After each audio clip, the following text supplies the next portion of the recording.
am Vinnie Tortorich, folks. Your good intentions have been stolen. But don't worry. I'm here to help you get them back.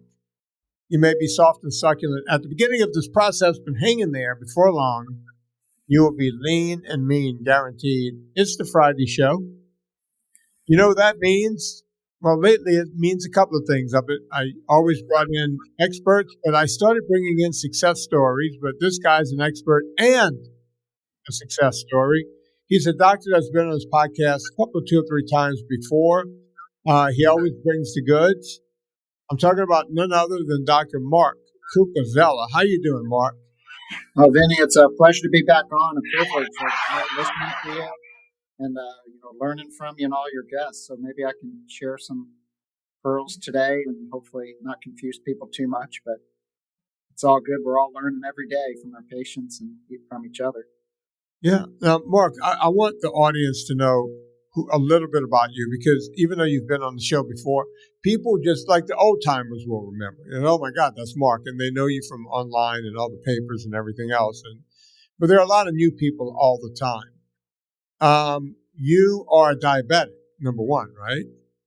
Yeah. I was diagnosed. I'm insulin insufficient, so kind of opposite of 98% of diabetes now, which is making too much insulin, which you talk about, with so many of your guests and your writings and your books. Yeah. So you're type 1. You're the original OG diabetic. Yes.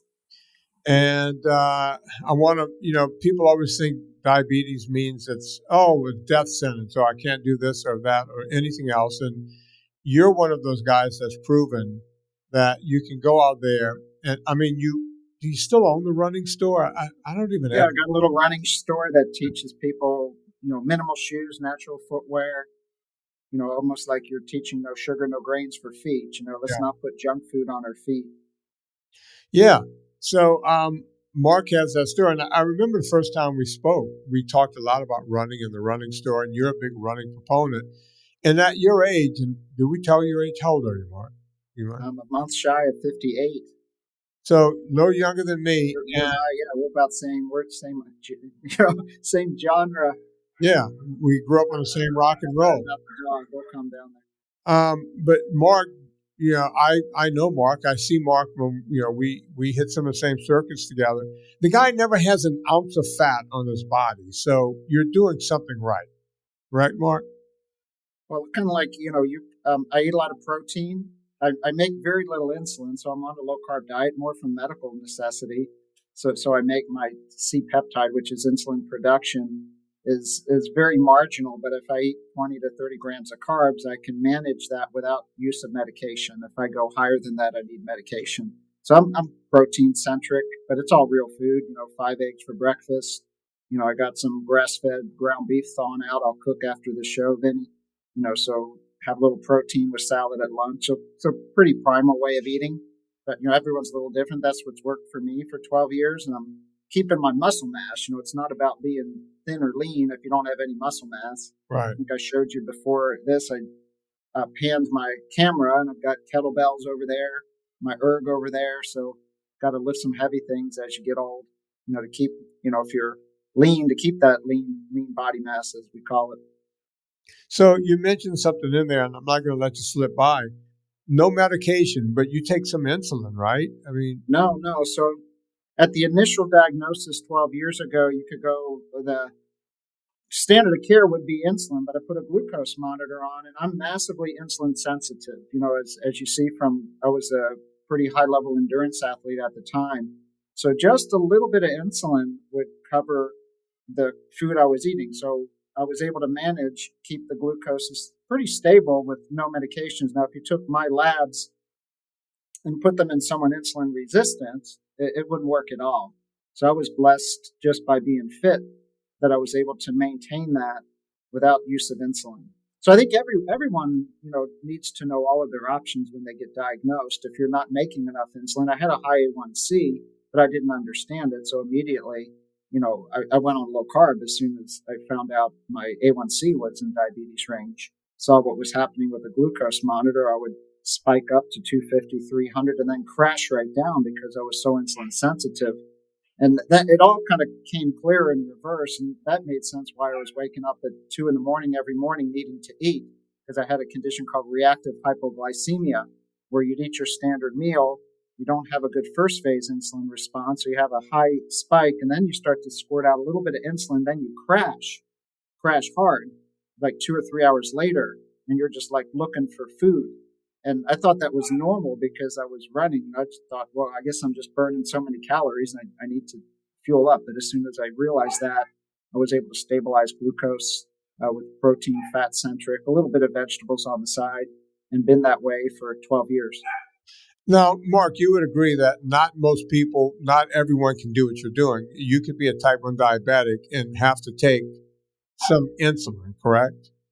Yes, most people who have the insulin production I do would need to be on insulin because the majority of Americans now are insulin resistant, not healthy well. Only about 7% of the U.S. population would be like actually metabolically well. So that's what's kind of sad in our society now. There's very few well people left. I'm trying to think of a woman, Let Me Be 83. She was in... Yes. Bethany McKenzie with River. Bethany McKenzie with her son River. And she, her story is amazing. And they did a little documentary, but I had her and her husband in my first movie, Fat, a documentary. You should go watch their documentary also. Yeah, it's wonderful. The Diabetes Solution, they produced that. Everyone with type 1 or type 2 who is listening to this, go to your video streaming platform and get that movie. It's an hour lesson on type 1. I think it doesn't matter who you are. You should be able, it's easily it's consumable and you can understand it. And her story very quickly and just a short version of it is, her son became diabetic. They were hit with this when River was a young baby. And he almost died that's the biggest problem with parents with juvenile diabetes. They don't know if they're going to wake up to a dead baby on any given day. And that will keep a parent up at night. And, she figured out she read a blog one night and figured out, if you put your kids on a really low carb diet, then you can start giving them the old timey, slow acting insulin. You don't have to give them these fast acting insulins. And you can kind of smooth out those highs and lows, and you can control much better your kid's life, right? And they absolutely wanted to get her arrested. The doctors thought about getting her arrested for doing that, for putting her kid on a different. And I'm pretty sure if her husband wasn't an MD himself, she would have been in deep trouble. They would have dismissed her and bullied her, which they were, but her husband actually, as an orthopedic surgeon, had enough knowledge. And then you just see the data. So we were doing this in my former hospital, Vinnie. We were giving diabetes patients, whether they're type 1 or type 2, the option of 10 grams of carbohydrates a meal and not giving them insulin on the side. And you found that, oh, wow, you can actually smooth out people's blood sugar, without medication. And you couldn't unsee what you saw. So what Bethany saw with River, with the glucose monitor is, oh, wow, I can smooth this out. The newer short-acting insulins are designed, they're perfect insulin, Vinnie, for junk food, because most junk food is rapid-acting glucose. So we have, invented an expensive rapid-acting insulin to cover the rapid-acting glucose. But if River had a sweet potato with his eggs or steak, you'd have a slower rise in glucose. So the old regular insulin would be a slower peak. So things tended to match, and you wouldn't get all of this kind of roller coaster effect, because people's absorption of glucose from food and the absorption of insulin can vary 40% in either direction any day. So it's not this linear engineering equation where you can magically match insulin and glucose. There's so many factors. So Bernstein's rule is the rule of small changes: smaller doses of carbs, smaller doses of insulin, smoother sugar, big doses of carbs, big doses of insulin. You get kind of really roller coaster types of blood sugar. But everyone needs to just be their own experiment. Listen to your doctor, but trust yourself and trust your glucose monitor and eat real food, and you'll probably do okay.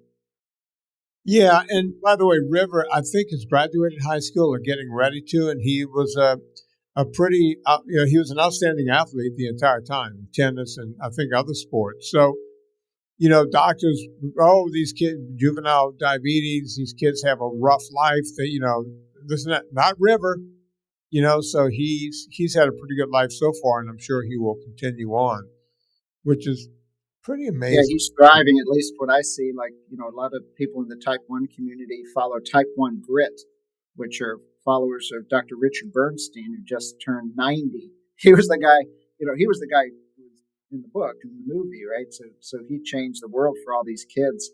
And they're all on there. Her website is Let Me Be 83. And 83 is a normal blood sugar. So if people Right. wonder what that means, that's, normal 83. So it's a human right to have normal blood sugar. So okay is not an A1C of 7 if you're a child. That's not okay in my book, right? If it's my kid, I want my kid normal because that's going to affect their brain. So he's doing great. I think he's like state champ tennis player right now. And Yeah. Dave Dykman is another kiddo in that. Now, not a kiddo. He was starting high school quarterback, played your sport. So That's right. Yeah. they're out in Hawaii, and almost same exact story. Both of those parents were kind of engineering backgrounds and said, we need to figure this out. And they did. And the whole family, I think the important thing about both of those families, like the whole family eats in a way that's good for type 1 diabetes. So, the 10-year-old child isn't eating his meal and then, his brother's having Domino's pizza. That doesn't work for the kid. So they all kind of eat in a way that works for the diabetes. Yeah, which is great all the way around, when you can do that because the whole family is now healthy. Mark, I don't want to switch gears yet. You mentioned you have a glucose monitor in your body.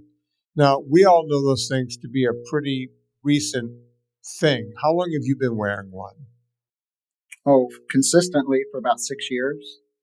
Yeah, so they've been around. Early on, I wore one when they were mostly just experimental almost to help us understand our diabetes. Then we went back to finger sticks. But then I've got a freestyle one on now. When the Libre 1 became available, it was simple, easy to acquire, wasn't massively expensive. And, then it had the readers. So that was probably, I would say, easily 6 years ago. Been wearing one every day since then. It just makes things easier. Yeah. You can see if you're smooth or, mine's pretty boring now because it's pretty smooth. Yeah. And I remember being with you somewhere at a convention or something. Tell me if I'm making this up. And I was like, hey, drink a couple of sips of wine. I want to see what happens. It's like, I was using you as a test. I mean, you were having a couple of sips of wine, and it was like your blood sugar didn't change much at all with that, right? It just we were drinking a little bit of dry farm wine, and wine is very low carb. Yeah. So, and we also had that was by Stephen Summers. We had some amazing. That's right. Yeah. We had some amazing charcuterie at the same time with the wine. Yeah, very dry wines, that you're enjoying with real food rarely affects blood sugar. Same as like an ultra beer, or one of those like super low carb beers. But if it was like a stout or something, that'd be a different story. But low carb wine or spirits, it's still calories. So if anyone's listening to this thinking, this is a weight loss plan, you just drink wine because it doesn't affect your sugar. No, that's not true at all. It's not a weight loss type of. Or the other side of it, if you think, oh wait, they said dry farm wine, so let me drink a bottle every night. Again, not gonna work, right? No. What was mixing this in with meal? I think there was venison, there was beef, there was pork. I know. It's like, oh, you make every meat you could think of was there, right? I was like a kid in a candy store. Every time we go up there, man. I couldn't go this summer. I was traveling, but did you go this year? Yeah, I did. Same thing. Just some great people in the tribe. Even past speakers. I was a past speaker. We all just love going there so much. We just come and support. I think we all go just to eat. We all go to eat and have a little dry farm wine. Yeah, the food is so damn good. Everyone there is so damn smart. You just want to be in that room. Now I will switch gears. GLP-1s, Ozempic, Wegovy, Mounjaro. Everybody's on this stuff. I get asked about this stuff, because I do the consults 5 days a week. I get asked about this stuff every single day, at least once, if not multiple times, and I'm not exaggerating. Where are we on GLP-1s? People think I'm against them. And my answer is, I don't know, right? All I know is what I'm told by people who are smarter than me. Now, before you start yapping, Mark, let me tell you some of the things they tell me so that maybe you can discount it or tell me if these things are real, right? At first, I was hearing, unlike regular weight loss where you lose about 15 or 20% of your muscle with fat, with these things, the first things I heard was 35 or 40%. Then I heard 50%. Now I'm hearing 60%.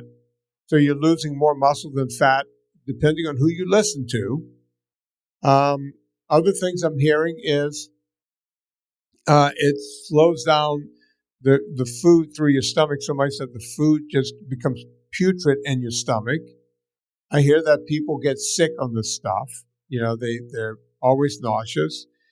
But I also know people who have lost plus 100 pounds, right? And can't think of any other way to lose weight than to take these GLP-1s. So I'm all over the place. People say, what do you think? It's like, well, losing half of your muscle and half of your weight in muscle doesn't sound good to me. And then I don't know if you saw my last documentary, Dirty Keto, but Dr. Bigman comes out, Matt, and says, hey, it's even worse than that. Your body will start making new fat cells, which is something it generally does not want to do. What say you? Yeah, so you're probably all the above, right? So again, it's a very nuanced topic, and I think we got on this podcast because I did a talk on this topic at Ken Berry's conference. Ken Berry is Proper Human Diet, very active in the keto carnivore space. And he has a wonderful conference out there in Tennessee. It's called Low Carb for Better Health, very community level conference. There's maybe 20% of the people in the room are medical, but most are just interested citizens, citizen scientists trying to figure out their own situation. And, I've given a lot of talks in my life and written papers about lots of things related to diabetes, but never as a topic been so controversial as this one. And, I'm very active in that kind of low carb community. And people would assume that I'm 100% against these meds, right? It's all good or bad, right? Everything in this country now is, I'm for it or I'm against it. But It's like, no, let's just go back. So the title of my talk was The Once and Future Use of GLP-1 Peptides. So let's just kind of start, what is a GLP-1 peptide, right? This is a peptide that's produced in your brain and produced in your gut that has a multitude of effects in almost every organ system in our body. That's why you're seeing all these studies now. Oh, wow, possibly cognitive impairment has benefit for cardiac, kidney function, fatty liver disease, mitochondrial function, muscle dysfunction, obviously diabetes, weight loss. There's a multitude of effects that a low dose of this peptide can actually enhance. So it's a peptide. It's not a drug, but they've marketed it as a drug. And it's not new. So this peptide was actually kind of discovered as a part of the Gila monster, which is a lizard. So there was this peptide that the lizard was making, which was very close to native GLP-1, which is made in our gut. So GLP-1, the biggest effect, it affects our satiety, meaning it gives a message to the brain, like your favorite, you go to Stephen Summers and you can overeat low carb food, right? I could eat 2 pounds of ribeye if it was sat in front of me. But for some reason, your brain just says, I've had enough, right? I can put the second pound of ribeye away for tomorrow's lunch and not eat the whole thing. It does that. And you hear that from patients. And there's this neuroinflammatory effect because a lot of what happens with food and diabetes is happening in the brain. So this peptide is broken down rapidly by another peptide called DPP4. And DPP4 is actually a medication. So we now give DPP4 medications to try to enhance GLP-1 in our body. And these are a little bit old school diabetes meds, not very effective. So I think probably their role will be gone now that GLP-1s are available. But we use these medicines for 15 years, these peptides, for diabetes patients. So before they became obesity drugs, the goal was never to crank the dose up, right? The goal, people would come into my clinic on 200 units of insulin, right? Massive hyperinsulinemia, morbidly obese, high A1Cs, no control of their food. So we would teach them proper food, right? No NSNG, right? Healthy low carb foods. But these people needed help. It's kind of like if you're stuck in a ditch, right? Like if you're stuck in a ditch and you're like really stuck in that ditch, it takes like a team of horses to pull you out of the ditch. Right. Right. And these were not the people in Hollywood who needed to lose 10 pounds off their butt for the latest filming of some commercial. These are people that were stuck in the ditch, and we would use low doses of these meds, Vinny. They were in our fridge. We had a sample. I mean, like now, like no lock on it. We had, 30, 40 vials of Ozempic, whichever, you'd have Saxenda, whatever. There's multiple brands of these GLP-1s sitting in an unlocked refrigerator. We would teach people how to use it, why we were using it, support them with food, but never, ever, ever did we crank the dose up. The goal was to give them a little bit of this and try to lower their insulin. And it was effective. I never saw someone come in with gastroparesis or any of this, but they get a little nauseous. I never saw any of these horrible, Ozempic face, Ozempic butt, hey, the shit you see outside. Never did we ever see that. And they were really effective for the sickest patients. These are the people that were the sickest patients. But lo and behold, they help people lose weight. Right. So of course, pharma is now, oh wow, this is the sacred cow, right? Here's a medication that can help people lose weight. So then they got approved as obesity medicines with a different dosing strategy. So you mentioned, Vinny, you have Ozempic and you have Wegovy, right? You're like, what the hell? Are they same or different? They're the same exact peptide, but dosed differently. But they found that when you cranked the dose up, people lost more weight, and that's when we saw the side effects, right? So Wegovy is dosed, 0.25, 0.5, 1, 1.5, 2, 2.4. We never had anyone above 0.5 in my diabetes clinic before they became obesity meds. And we would see really good effects. We never even considered cranking the dose up because that's not what we intended to do with it. Never saw the side effects. It was all right, so let's be clear because the audience falls asleep on some of this sometimes. Yes. So you guys were using this GLP-1 peptide to lower the numbers on the A1Cs, trying to get blood sugar in check. Blood sugar better check, appetite better check, lower insulin doses, right? People are on 8 doses of insulin. I remember years ago, the commercials used to be, hey, you can get your A1Cs below 7, which I always joke, well, you're still perfectly sick and you're on the drug, so congratulations. But also, they would say, and you could lose 5 or 10 pounds. They used to say that. Remember, they used to say that in the ads. So you guys must have known back then that, oh, yeah, I got someone who's 280 pounds and they lost 10 pounds. So that's like, pissing in the ocean. You're not going to see the ocean rise, right? But 10 pounds is 10 pounds, right? Is that where this came from, where they started noticing if we just up the dose all the way around? Yeah, so the difference was Semaglutide, which was different than Saxenda, liraglutide, which was the first of the GLP-1s approved for obesity. So it's a once-a-week dose. So what they noticed with Semaglutide, now tirzepatide, which is Mounjaro and Zepbound, was these peptides, when injected in the way, so what they do is they add a couple different peptide groups to the peptides so they don't get broken down by this DPP-4. They hang out in your system a long time. So you and I could eat something, but then in a couple hours we're hungry again. Right. Like for some reason, these brands or these versions of that peptide stuck around so long that the weight loss was different and pretty phenomenal weight loss, right? People lost 15% of their body weight, right? So when you looked at the tirzepatide trials, it was like 20%. So you couldn't ignore, but we could talk about the muscle mass in a minute, but you couldn't ignore that this was different than any other weight loss med, any other diabetes med. We've been trying to get diabetes patients to lose weight, since the beginning of time, since type 2, which really wasn't around 100 years ago, but now everyone's got type 2. So this was different than these older meds. But when it comes to the weight loss, and then, you have the social media world saying, oh, it's all muscle. But that's actually not true. So Vinny, how do we keep our muscle mass? You're doing it right now, like in your life. You move heavy things. You have to hit heavy things. You have to stimulate your body. Yes, you got to stimulate your body, move heavy things, and you got to eat what? Well, you got to eat protein because every the largest review of these so if you eat the same shitty shit you eat, but less of it, and don't lift heavy things, and you take Ozempic, you do a starvation diet, or you do a gastric bypass, or whatever it is, you will lose muscle.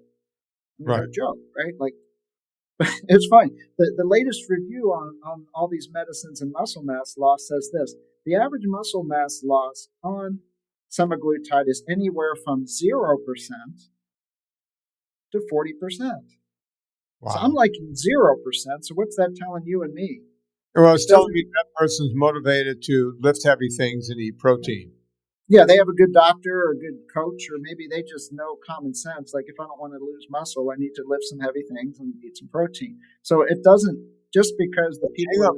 Let me be devil's advocate, because the people I'm working with at this point, some of them are upwards of 500 pounds, even 600, right? Wow. Truckers, some of these truckers, I don't know how they're getting in and out of the trucks, because they're lifting 600 pounds into the cab of a truck. You got to climb up 3 steps to get in that bad boy, right? And these guys are losing hundreds of pounds, and at first they cannot exercise, right? So that's a big problem. So let's say you're even 300 pounds. A 300 pounder can at least walk, right? You get them on a treadmill, you get them on a spinner, you can get them to do something. So on the 300 pounders, if you said you can lose up to 15% of your body weight at first, so that's 45 pounds. So that puts you right at, let's call it 255 if you're a 300 pounder, or 250 pounds. You're well on your way, but that's not, there are people with way bigger problems than that. What do you do? Yeah, that's actually a perfect question, because the folks that are 500 and 600 pounds, these people have they've got some headroom of lean body mass, right? Just to walk around with 600 pounds, you have some skeletal muscle mass. Oh, yeah. So they're not what we would call sarcopenic obesity, right? These are your postmenopausal, postandropausal men, women who have very poor skeletal muscle, a lot of body fat, can hardly get their sorry butt off the floor, right? Those people, we don't want them to lose any muscle. But your 500-pound trucker probably has a little bit of margin. They need to get rid of total body weight, and they could compromise a little muscle without compromising anything vital in their health, because they still got like more muscle mass than you and I together on this call. Oh, they're doing squats. He's getting into that truck. I'm thinking of one deadlifting, getting off the shitter, Yeah, he's getting in that truck. Every time he's got to take a step, that's like doing that's a 400-pound bar on my back and telling me, all right, then climb into that cab with a he's doing that every day. He's doing it every day. Gas station. Right? Yeah. But they can do, so I'm right with you. So these people need to get their energy back and lose significant weight. So I had a guy, and I shared his slide at talk. He was 420 pounds. He got low-dose Ozempic, low dose, and he got down to like 330 in 8 months. And now he's doing jiu-jitsu 4 times a week. At 420 pounds, like, the dude does not want to do jiu-jitsu. But you get your energy back, right? You start making energy, and he's got kids. Now he's like going to the gym. He likes doing jiu-jitsu. But, there's resistance bands. There's a lot of things people can do sitting in a chair for strength training. Resistance bands, I have them there you go. I have them in my clinic, and I show people, I sit in a chair, and I just show them what they can do with resistance bands. Start there, getting in and out of up and down from a chair, right? Like you said, that's a 500-pound squat, right? Like, you're getting up. So they can do those things. They don't feel like going for a 2-mile walk yet. That's going to take a little bit of time before they get there. They got to change their metabolism. They have to start burning fat and then they start making energy in this crazy way. Like they wake up one day and they're like, oh my God, I feel like going for a walk. Yeah, Gary Taubes and I talk about that a lot, where, it's not their fault. People think they're on the couch and they're lazy. No, when energy is working against them, they don't have a choice. Like they see people walking and moving and they're like, how are they doing that? Because they have no energy to do that. And, and when I tell this to people, they go, that's why I hate when people, we need to start shaming these people. It's like, no. They're living in a fucking shame spiral. They're living in a prison of their own body, and they would love to get out, but we need people like Mark Cucuzzella telling them how to get out. We need people like Gary Taubes telling them, listen, there's hope. You can feel energy again, but not eating the current way you're eating. And here's my protocol, Vinny, in a clinic, right? So who needs, the team of 8 horses to pull them out of the ditch, right? So first visit, right? Like, let's talk about proper eating. Like, what can we do right now without pharmacologic help? Now, probably 60 to 70% of people do really well, right? They don't need semaglutide. They don't need tirzepatide. They do well. But then if at a year they're still struggling, these people need help, right? And like we're medical people. We're going to do everything we can to help them. And the group that I see that really needs that help. So I'm at the VA hospital now, and there are a lot of these veterans. They were like obese in high school, and they cut weight to join the military, right? So their body's set point, right? They had to like push the beach ball underwater to join the Marines, right? So they starved themselves. They were motivated. So then they get out of the service, or they get a back injury, and they just go right back up, right? It's like a moon, dude. I see it all. You know that story, right? Like, yeah. I talk to them. I talk to military people. Mark, we could get. I want you to continue, but we could get into military. These guys are calling me from Fallujah and different places, going, with the video calls, going, they're serving us nothing but shit here. It's like, yeah, I can't do anything about the military. I'm not there. They're not going to go, hey, some guy named Vinny says we need to give him more meat in the Middle East. They go there and they get fat. It's crazy. Yeah, I'm not making this up. You think, well, this just must be a joke, right? Oh, it's real. So now they're advocating to give active duty troops weight loss meds. Active duty, right? So I'm like sitting here and I'm like, holy cow, we can't protect our own troops, active duty, from the food court, the Burger King on base, the Anthony's Pizza, that we're going to put Burger Kings on the military base and have big oak sodas, and yet we're going to approve Ozempic for active duty military people. But that's the American economy, isn't it, Vinny? Right? Like feed them shit and give them pills and shots, and it's all good. Yeah, it's a big old circle, and now we're doing it with the military. Yeah. I've always said, some other country is just going to come in here and overtake us without one shot, because we will break under the weight of our own weight. And, I know it makes me sound like I need a tinfoil hat. I'm not a conspiracy guy. I'm none of those things. But I'm telling you, I talk to military people more than I talk to truckers probably. And those guys are hurting. And they're trying to figure. And that makes me sad, Vinny. Is like, why in the hell do they need to talk to Vinny? Right? Exactly. Where is the medical system? No offense to you, you're awesome, Vinny. No. Why are they calling you? Why don't they go to their healthcare clinic? Because why don't they go to their base and say, why don't you serve some, burgers without the bun here at the chow hall? Why don't we have eggs in the morning and not crispy crunch or whatever the hell it is? But they do talk to them, and they go, well, this is what we're told to feed you guys, and this is good. But then they somehow come on to a podcast because they're bored, and then they find me, and then they go, why don't you talk to them? It's like, they're not listening to me. They're not. Whoever becomes president, you want to make me the guy, the council on physical fitness? I'll take the job. Give me the job. I don't care if it's. I'll join you. They may not like what we have to say, but at least we'll say it. We'll go into Washington. Me and you, 2 WAPs, go to Washington. I can see the movie now, Mark. Yeah, we know it's happening too, but that'll be for the announcement on another podcast, right? So the march will happen. Yeah. And look, you and I can both wear my caps the way we are right now, and we could just go into Washington and go, hey, we're here. We're trying to. Yeah, I mean, like we're getting off track here, but I really think it's like this. So the Manhattan Project. So fixing metabolic health in America is going to take nothing short of the Manhattan Project level thinking, right? And I think most people on your podcast know, like they took the smartest scientists, everyone who could figure the situation out, and you do not leave Los Alamos until you have invented a bomb that will end World War II. Right. It's not, I will figure, let's do this over. No, figure out the whole thing, or do not leave until you figure it out. We don't have that level of thinking. People aren't viewing this as that level of a crisis. They're viewing it as kind of a non-crisis because everyone's still making money, right? Like, but this is the crisis of the future of our country, as well as Jeff Volek and I wrote an opinion piece that circulated on The Hill. The journal's called The Hill.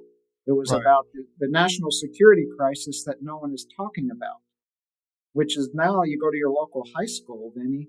Maybe in Charlottesville, those kids are fairly well, but you go anywhere in my state, and 1 out of 5 kids is eligible to enlist in the military. Now, when you and I were in high school, I think every kid in yours and my high school class, you were in the Bayou and I was in Baltimore, right? But everyone could have enlisted if they wanted to.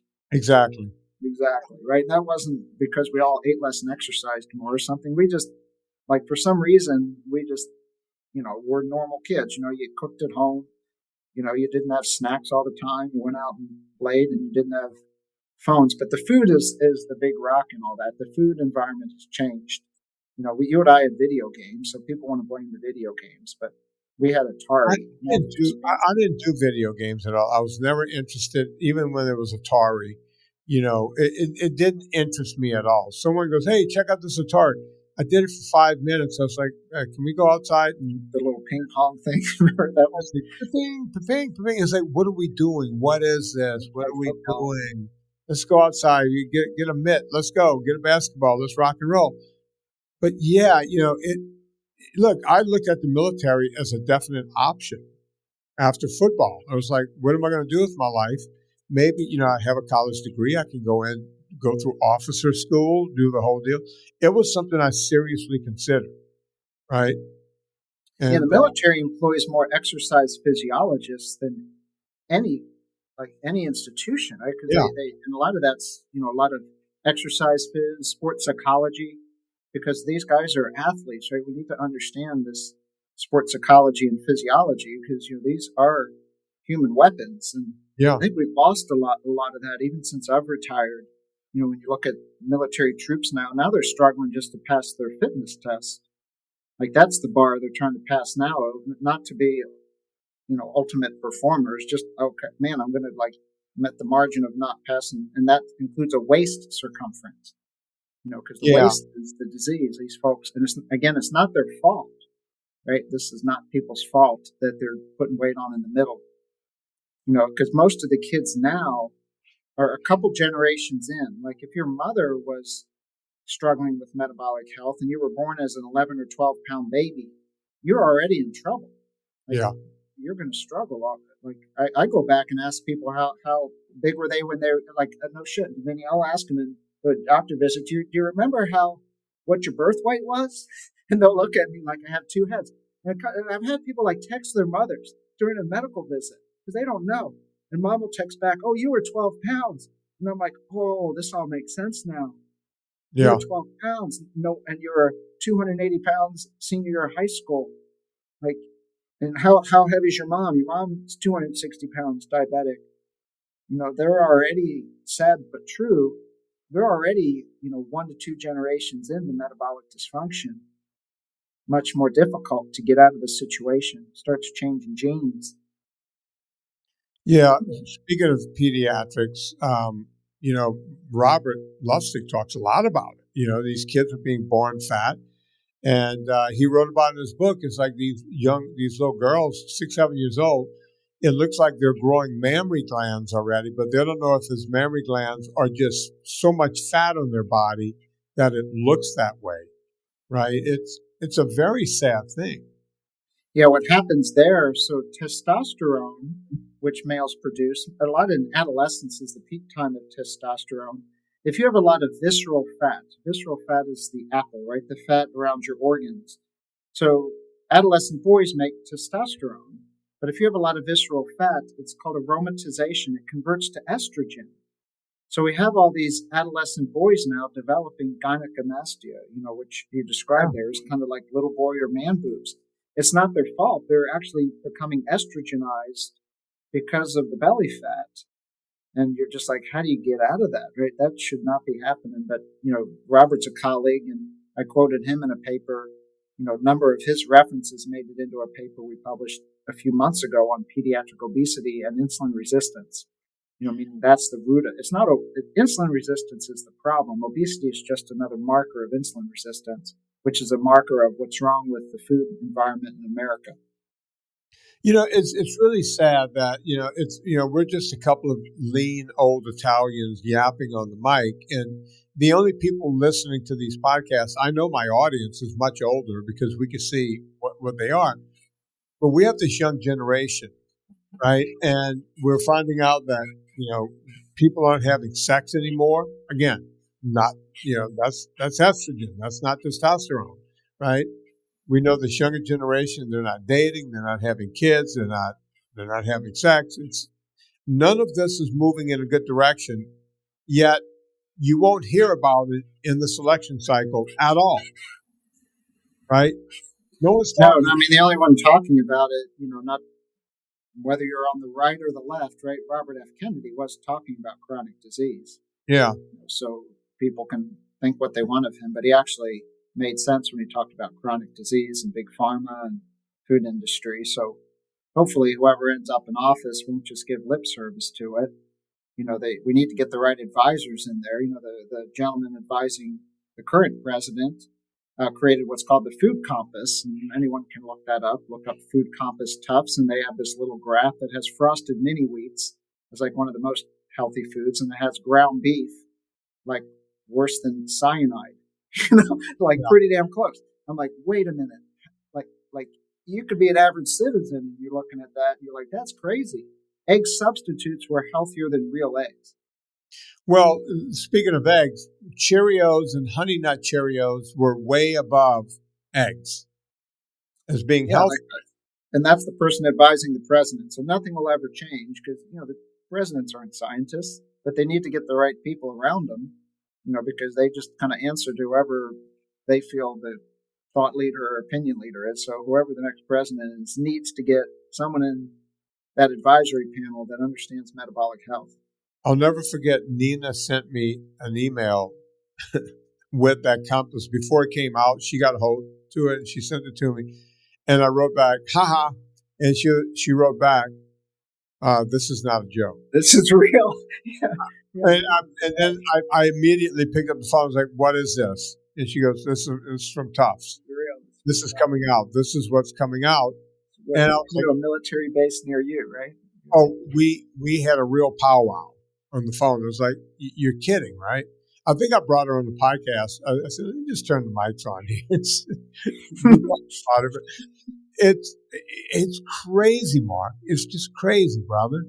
It's no sense. Makes you cry, right? Because you look at the generation of kids, and, not to be too dark, right? But we can get pretty dark on the show, right, Vinnie? Because as long as we see a candle in the darkness, it's okay. But there was an experiment in the night. I got the little book in my little bookcase over there. It was called Pottinger's Cats. And in the 1930s, a veterinarian fed house cats their non-native diet. They cooked the meat and gave the cats pasteurized milk. Right, so this developed like the Price Pottinger Foundation came out of this. In 2 generations, these cats could not reproduce. It was like the end of the species, right? They were sick, they were broken, and they couldn't reproduce. 2 generations. So you walk around your local Walmart now and you see the kid and the grandparent and the father and the mother, and you're like, that kid, it's not his fault. That kid is never going to get out of that situation. He's 2 generations or she's 2 generations in. But the scary thing is it took 4 generations of feeding the cats raw meat and unpasteurized milk, which is the cat's native diet, before they had normal reproduction. Wow. So like right now, I don't know, what say you, Vinny? Are we 2 generations in right now? Is it game over, or can we turn the shit around? What do you think? It would be, I think the ship can be turned around, but as you know, if you start turning a ship right now, it takes 3 miles before that ship starts to turn around. Right? It doesn't happen immediately. Yeah, And that's if you're all in Manhattan Project level stuff, right? You can't be and nobody, we're not going to do that. We're not going to put people in a room and go, okay, don't come out until you have this figured out. I mean, when Kamala was running the first time against, in the primaries against Biden 4 years ago, someone asked her, meatless Mondays. She's like, yeah, meatless Mondays. Now, I get it. Politicians will say whatever they need to say right now, right? And so I get her saying that. My question is, we know she's changed her mind on fracking and everything else. Hopefully she's changed her mind because she's one of the two people that can get in, right? It's going to either be her or Trump. If Trump gets in, at least, you got Kennedy, who's now talking about seed oils and different things. So there's a possibility there. If Kamala gets in, I hope she's at least changed her mind enough to go, just like, she's flip-flopped on fracking and everything else. Hopefully she's flip-flopped on this meatless Monday deal, right? And everything else she was saying about veganism being good, right? And there's actually a good editorial today in The Guardian by Neil Barski. Put it in the show notes, but Neil Barski is from the UK, got diabetes, made it go away, and he's like a high-level executive, and he's been writing some really pointed editorials in The Guardian, but he talks exactly about that. Like, what could Kamala Harris do? And it's actually a thoughtful read. I read it, and he's a really good writer, but he spells out what needs to happen, and he mentions Virta Health and Ona Health, like these. You would hope, and maybe you can get whoever's ear who gets into the office, Vinny, like, maybe we need Virta Health on the health advisory panel. Maybe we need Ona Health. I would love that. I would love Virta Health. Yeah, get them in. These are smart minds. I mean, in the room, in the discussion, and then we can maybe figure it out. But if they're not, that's what Nina says, right? So they make these dietary guidelines, but they don't involve any papers that have to do with obesity or low carb. They basically, this is for healthy people. But 7% of the U.S. population is healthy now. And if you're a healthy person, you don't need the government's advice on how to eat. But would that be fair to say? Like, you and I were healthy when we were kids. Did our parents need to listen to the federal government to teach you how to eat? Or did you just eat what your parents ate and their grandparents ate? Right. And like my great-grandmothers, my great-grandmother would, if you start to get a little, she would go, oh, you're getting the panza. You got to stay off of the pasta. Right? Yeah, your grandma knew that. Yeah, panza means gut in Italian, right? And you lay off of the pasta. They knew this stuff. How did we know this stuff, yet the experts don't know this stuff? My great-grandmother, who only spoke mostly Italian her whole life, I don't know if she ever went past the 5th or 6th grade of the equivalent in the 1800s over in Italy by the time she got here. But I knew this woman. I grew up with this woman. She knew how you get fat. How did she know that? And why don't we know that now? Yeah, because we trusted our culture, our ancestors, our relatives, and just human observation. I think, every grandmother and mother kind of knew what things, made kids be able to pay attention in school. Like, they just kind of knew that. It wasn't anything they needed a textbook on. But their food environment was good, Vinny, right? So, you've traveled to Italy, so have I. Like, there's no junk food. So they didn't need to go out of their way to feed their kids the things. It was just natural, right? Like, this is what we did. Even the bread had like a real Italian bread has like 2 ingredients, right? It's got flour, water, and maybe a little pinch of sugar. And that's some yeast, maybe 4. How many ingredients are in that crusty bread that gets stale by lunch that you could use as a baseball bat? Right? Yeah. You don't eat a lot of that, right? Because you got to chew it. It's really good. It's different flour. It's like that Dura flour, which is like on a CGM. If you go to the Bronx and you get crusty Bronx bread, and then you go get some Wonder Bread, and you see what happens to your glucose monitor. And you're like, oh, well, this is fascinating.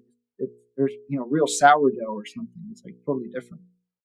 Yeah, it is. And, we've gotten away, and no one's looking at going to eat real bread or hell, I mean, even in Louisiana, when I was a kid, they weren't really using them anymore. But some of my old Italian aunts' houses and the whole thing, they had that brick oven in the back, right?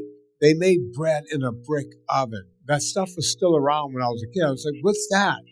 And my dad would talk about, oh, they used to make bread in there. They made the best pizza you would ever taste in those things. And I was, how does that work? Where is it? Oh, they would build a fire in there, and they would make the bricks really hot, then pull the fire out, and then they stick the bread in. The bread would cook. It was just fascinating to me that this existed. Now you can just go to the store and get your Wonder Bread that's got 1,000 ingredients. But don't worry, they put a little niacin in there, so you'll be okay. Makes no sense. Makes no sense. Now, the GLP-1s just kind of go full circle there. So, like you were saying before, like, they asking you, are you for it or are you against it? So it's not either or, it's both and, right? So the right person, like some of these truckers, Vinnie, who are 600 pounds, and if they're struggling, they may need some help, right? Their brain is inflamed, right? So that, like, they're trying everything you're teaching them, but if they're struggling, that's the right person to help.